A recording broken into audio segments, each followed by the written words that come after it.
नमस्कार दोस्तों, दिव्य नेत्र से मैं प्रीतम कुमार आपका स्वागत करता हूं। करेंट अफेयर की श्रृंखला में करेंट अफेयर के बोझ से मुक्ति एक सीरीज आप लोग के बीच लाया जा रहा है, जिसके तहत पूरे वर्ष के उन सारे बिंदुओं पर चर्चा की जा रही है जो आपके आगामी होने वाली परीक्षा के दृष्टिकोण से महत्वपूर्ण है। इस सीरीज में मैंने करेंट अफेयर के 4 से भी अधिक किताबों का अध्ययन करके उन सारी बातों को रखने का प्रयास किया हूँ जो आने वाले बिहार दरोगा प्रारंभिक परीक्षा में ही आपको पता चल जाएगा।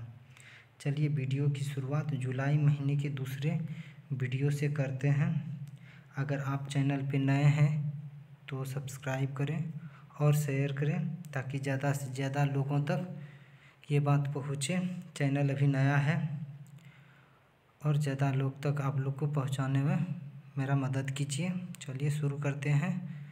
पहला है, विश्व बैंक ने गंगा कायाकल्प जो नमामि गंगे कार्यक्रम के तहत जारी की गई परियोजना है के लिए $400 मिलियन की राशि प्रदान करने की घोषणा की है। किसने? विश्व बैंक ने गंगा कायाकल्प के लिए, जिसके जो नमामि गंगे कार्यक्रम के तहत गंगा का कायाकल्प किया जा रहा है, वो विश्व बैंक $400 मिलियन राशि प्रदान करेगी। नेक्स्ट है, भारत ने बांग्लादेश को 10 ब्रॉडगेज डीजल इंजन सौंपा, जिससे बांग्लादेश में रेलवे शक्ति में काफ़ी वृद्धि हुई।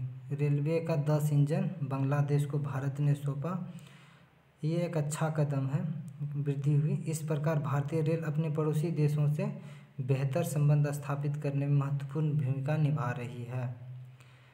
ये बांग्लादेश से अच्छा संबंध भी स्थापित होगा।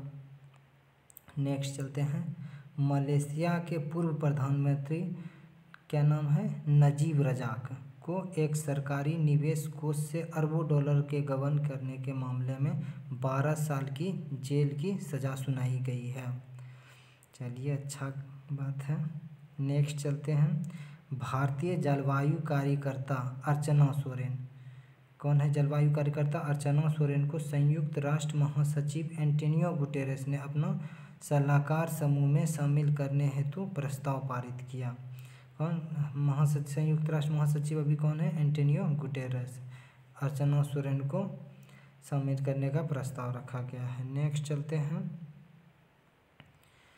भारत ने भूटान के येती क्षेत्र, जो कि सक्तेंग वन्यजीव अभयारण्य का हिस्सा है, में सड़क निर्माण का प्रस्ताव रखा गया है। हालांकि इस क्षेत्र पर चीन अपना दबाव करता है।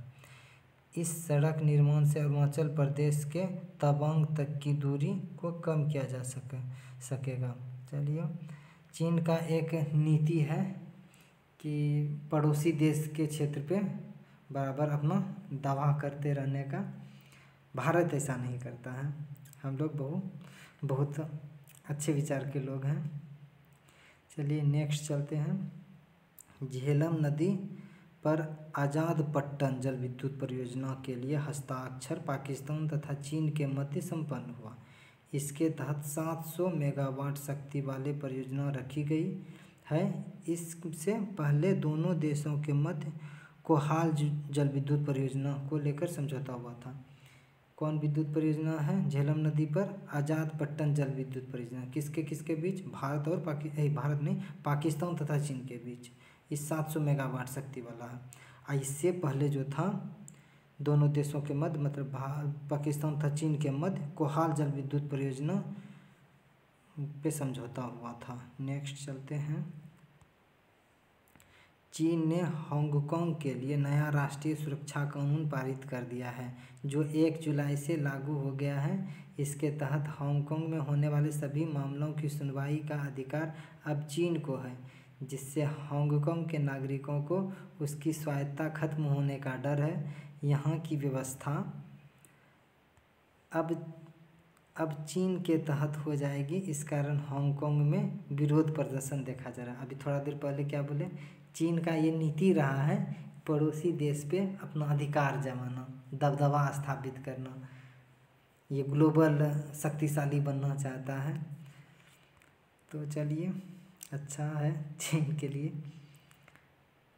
नेक्स्ट चलते हैं, नई शिक्षा नीति जुलाई 2020 में जो पारित हुआ था, के कस्तूरी रंगन समिति की सिफारिश पर 2020 में तीसरे शिक्षा नीति को मंजूरी मिली।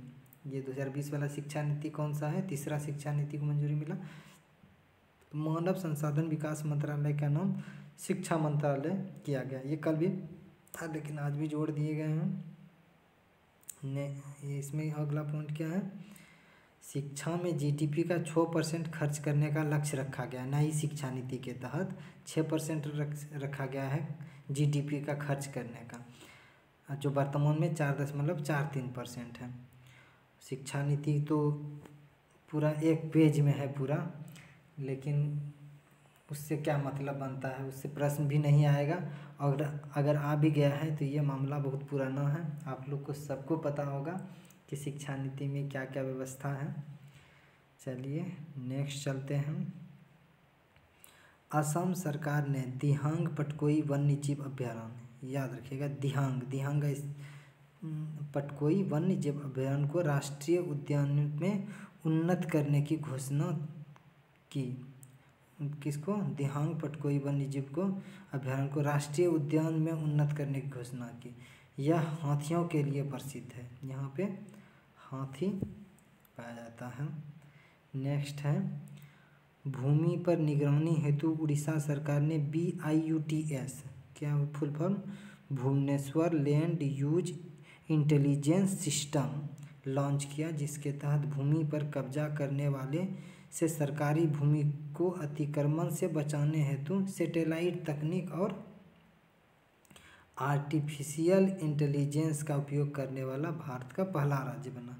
ये उड़ीसा में क्या होगा कि सैटेलाइट तकनीक के माध्यम से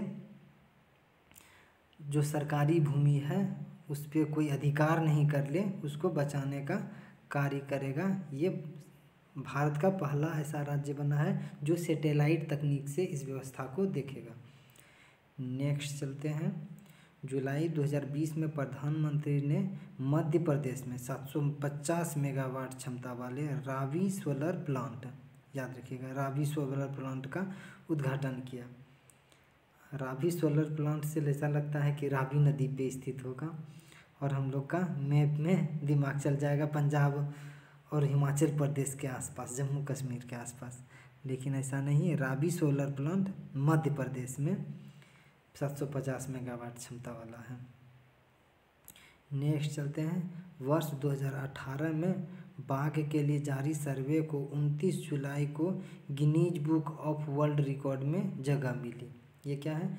2018 में जो बाघ के लिए सर्वे आया था, ये 29 जुलाई 2020 को गिनीज ऑफ वर्ल्ड रिकॉर्ड में इसको शामिल किया गया। इस सर्वे के अनुसार देश में बाघों की संख्या 75% बढ़ोतरी के साथ 2967 है, जो कि पिछले 4 वर्ष में दुगुनी है। यह सर्वे दुनिया का सबसे बड़ा वन्यजीव संरक्षण का